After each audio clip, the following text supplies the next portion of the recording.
Baik, pertemuan kita pada hari ini yang pertemuan ke-11 dan tema yang cukup menarik dan mesti dimiliki oleh setiap orang karena bicara tentang seni ya.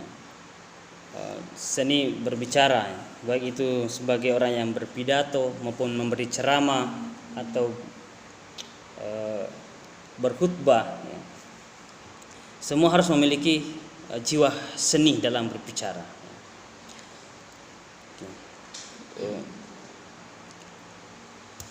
Namanya seni, maka berbagai hal yang bisa Anda tampilkan dari awal sejak Anda berbicara, bisa dengan kontroversi. Salah satu contoh kontroversi, saya punya dosen di UIN Alauddin Makassar, Profesor Kasimatar namanya, Profesor Pemikiran, pernah diundang khutbah Jumat ya. Dijadwalkan khutbah Jumat di masjid kampus, tapi satu syaratnya, dia ingin khutbah Jumat tapi pakai PowerPoint dan monitor ya. Dia mengatakan ke panitia masjid, saya bersedia dijadwalkan untuk khutbah Jumat tapi saya harus pakai proyektor. Semua keberatan ya. Dia bilang yang biasa-biasa saja Ustadz.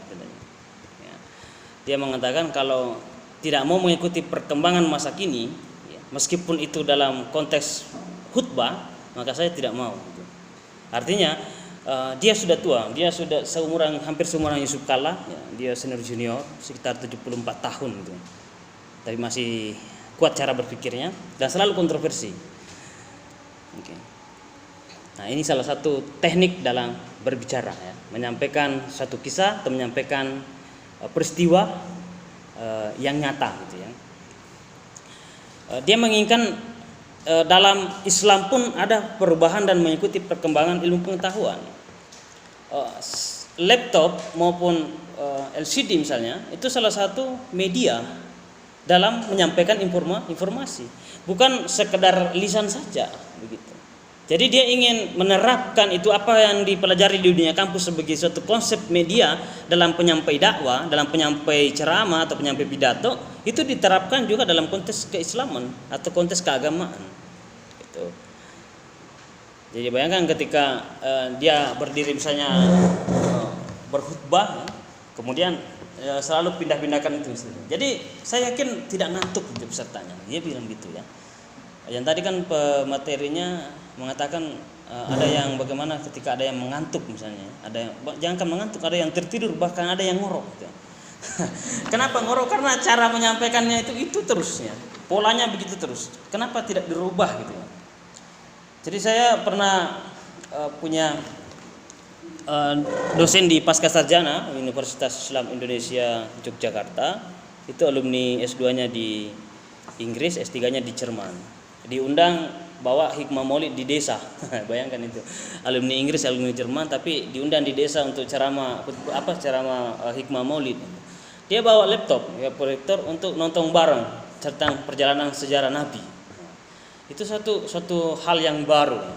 Selama ini orang penceramah hikmah maulid ya cukup naik di mimbar menyampaikan Nabi umur sekian, ayahnya meninggal, kemudian ibunya, itu terus, tidak ada perubahan. Jadi dia datang ke sana nonton bareng dulu, bedah film namanya ya. Bedah filmnya perjalanan Rasulullah. Itu hikmah maulid ya. Jadi macam-macam yang bisa digunakan, inovasi-inovasi yang dibutuhkan ya.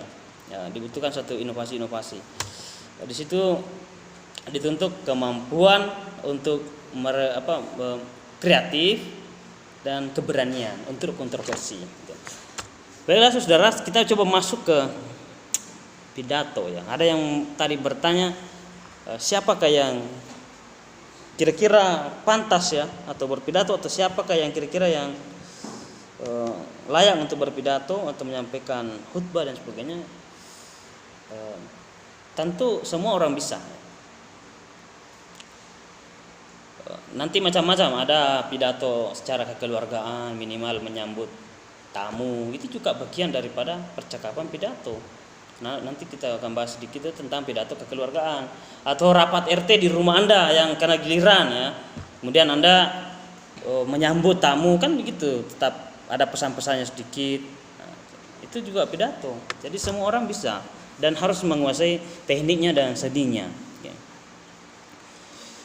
Nah, pidato atau ceramah, keterampilan menyampaikan pidato di depan halayak. Jadi ada keterampilan di situ, bukan hanya berdiri menyampaikan apa yang isi pikiran Anda, tapi ada keterampilannya. Mulai dari penampilannya yang Anda jaga, kemudian cara pembukanya. Nah, macam-macam pidato. Kalau misalnya di dalam bukunya Amiruddin Rahim yang menjadi rujukan utama kita pada retorika dakwah ini, yaitu retorika Haraki, seni berbicara aktivis dakwah, ya. Buku ini berkaitan dengan Fakultas Dakwah, berkaitan dengan UIN atau IAIN atau STAIN gitu ya. Tema-temanya cukup menarik sesuai dengan mahasiswa-mahasiswa dakwah gitu ya. Jadi ada kata sambutan, kampanye, khutbah, ceramah misalnya di situ, itu juga bagian daripada pidato ya. Oke. Jadi bahasa-bahasa ceramah ya, atau tausiah atau apalah ya, kayak gitu ya, bisa.